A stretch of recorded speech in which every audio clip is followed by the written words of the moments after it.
कारण शरद पवार साहेबाकडून येत नाही तो पण त्याच्यावर भाष्य करणं मला वाटतं उचित नाही.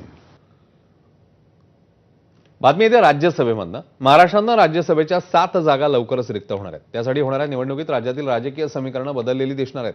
या 7 जागांपैकी एका जागेवर शरद पवार खासदार आहेत, त्यांची टर्मही संपणार आहे.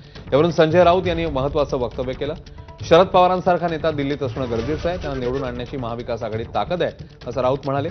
तर शरद पवारांनी निवडणुकीला उभं राहावं अशी इच्छाही राऊतांनी व्यक्त केली आहे. दरम्यान शरद पवार आता यावर काय भूमिका घेतात पाहणं महत्त्वाचं आहे.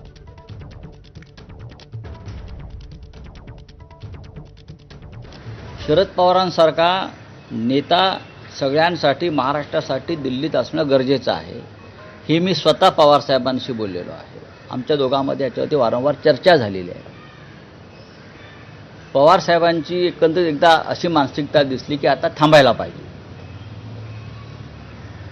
पण आम्ही जे त्यांचे चाहते आहोत, जे आमच्या सगळ्यांचे मार्गदर्शक आहेत, तो आम्ही त्यांना सांगितलं. मी एकदा उद्धव ठाकरेसुद्धा होते माझ्याबरोबर, की तुमच्यासारख्या नेत्यानं दिल्लीत असणं म्हणजे महाराष्ट्राचा एक बुलंद आवाज आहे, ते असणं आहे. शरद पवारांनी ज्या दिवशी ते ठरवतील की मला निवडणूक पुन्हा लढायची आहे, महाविकास आघाडीकडे तेवढी ताकद आहे की पवारसाहेबांसारख्या नेत्याला निवडून आणण्याची. आमच्याकडे तेवढी मतं जरूर आहेत. त्याच्यामुळे पवारसाहेबांसारख्या नेत्याला कोणापुढे हात पसरायची गरज नाही. महाराष्ट्राचा स्वाभिमान, अभिमान या अनेक गोष्टी त्यांच्या भोवती आहेत बाळासाहेबांच्या बरोबरीनं. त्याच्यामुळे शरद पवार साहेब जर निवडणुकीला उभे राहणार असतील, त्यांनी राहावं अशी आमची अपेक्षा आहे, इच्छा आहे सगळ्यांची.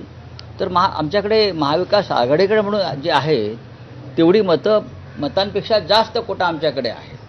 आता देवेंद्र फडणवीसजी किंवा इतर काही लोक त्यांनी कितीही त्याच्यामध्ये अपशकुन करण्याचा प्रयत्न केला, विशेषतः दिल्लीतून, तरी तो यशस्वी होणार नाही.